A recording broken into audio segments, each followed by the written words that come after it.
तो भरद्वाज जी कहते हैं, जाना मरम नहात प्रयाग, मगन हो ही तुमरे अनुरागा। जब राम जी प्रयाग में नहा रहे थे ना, तब मैंने ये मरम जान लिया। भरत जी कहते, कैसे जाना आपने? तो भरद्वाज जी बोले कि जब प्रभु स्नान कर रहे थे ना, तो वैदिक संस्कृति हमारी, स्नान जब करते हैं तो हमें प्रभु का ध्यान करना चाहिए, वरुण देव का ध्यान करना चाहिए, संकल्प लेना चाहिए। तो भरत में संकल्प करवा रहा था। तो संकल्प में एक शब्द आता है भरत खंडे। तो जैसे ही मैंने बोला भरत खंडे, तो राम जी बोले, मुनिवर रुक जाइए, मुनिवर रुक जाइए। मुनिवर, ये जो यमुना नदी बह रही है ना, ठीक इसी रंग का मेरा एक भाई है, बिल्कुल ऐसा ही रंग है उसका। तो मुनिवर, जब मैं घर से चला ना, तो सबसे मिला, सबसे मिलकर आया, अपने उस भाई से नहीं मिला। और जब संकल्प में मैंने भरत खंडे बोला, तो राम बोले, मुनिवर यही नाम है उसका। भरत, आपने अभी बोला ना, यही नाम है उसका। मैं उसी से मिलकर के नहीं आ पाया। भरत जी सुनते रहे, सुनते रहे। भरत जी बोले, कितना कलंकी हूं मैं, कितना पापी हूं मैं, कितना बड़ा अपराधी हूं मैं, फिर भी राम मुझे इतना प्रेम करते हैं।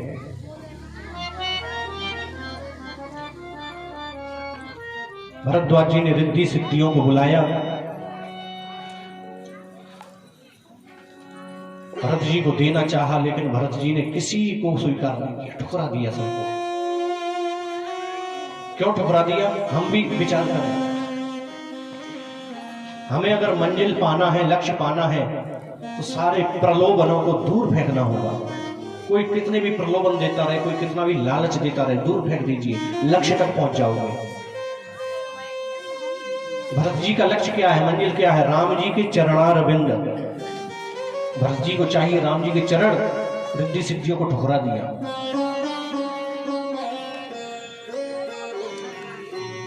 देखो, इधर उधर भागोगे तो लक्ष्य तक नहीं पहुंच पाओगे। एक बार गुरु जी ने मेरे से पूछा,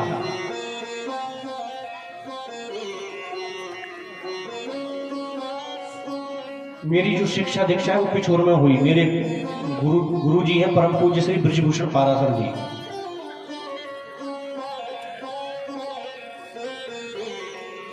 रात रात भर बैठे रहते थे, पढ़ाते रहते थे। एक बार उन्होंने पूछा, बेटा बताओ, आम का वृक्ष बड़ा कि ताड़ का, नारियल का, कौन सा वृक्ष बड़ा है?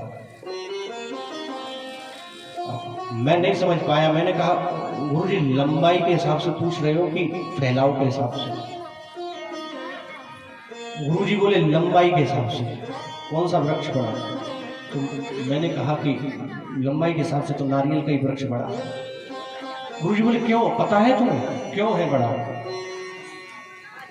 नहीं पता।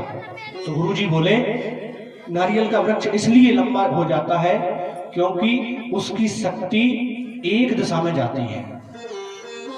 आम का वृक्ष इसलिए लंबा नहीं हो पाता क्योंकि उसकी शक्ति शाखाओं में बढ़ जाती है, सब जगह बढ़ जाती है, इधर की शाखा में, उधर की शाखा में।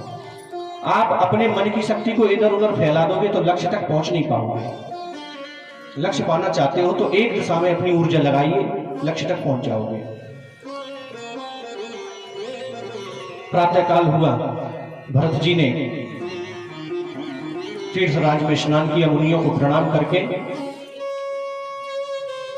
चलने लगे। और भरत जी क्या बोलते जा रहे हैं? राम राम राम। और उस राम में इतना दर्द है, इतनी पीड़ा है कि सुनने वालों की आंखों में भी आंसू आ जाते हैं। इतना दर्द भरत जी के राम शब्द में छुपा हुआ है। भरत जी जब आगे बढ़े तो इंद्र घबरा गए। इंद्र दौड़ करके बृहस्पति जी के पास पहुंचे, गुरु जी कुछ भी उपाय करो, कैसे भी करो, भरत जी राम जी से मिलना नहीं चाहिए। देखिए, जो स्वार्थी आदमी होता है ना, वो अपना मतलब सिद्ध करना चाहता है केवल, उसे किसी की कोई चिंता नहीं रहती, स्वार्थी व्यक्ति की। इंद्र बृहस्पति जी के पास गए, राम से मिल ना पाए भरत, ऐसा कोई उपाय करिए। एक कोई आदमी था, उसका दूध का व्यापार था, ध्यान देना, दूध भी बेचता था और घी बनाकर भी बेचता था। एक सेठ मिला और उस सेठ ने उस व्यक्ति से कहा कि हमारे लिए 15 लीटर घी बना देना, 15 किलो घी बना देना। उस आदमी ने कह दिया ठीक है सेठ जी, बना दूंगा। सेठ जी ने कुछ पैसे बयाने के रूप में भी दे दिए।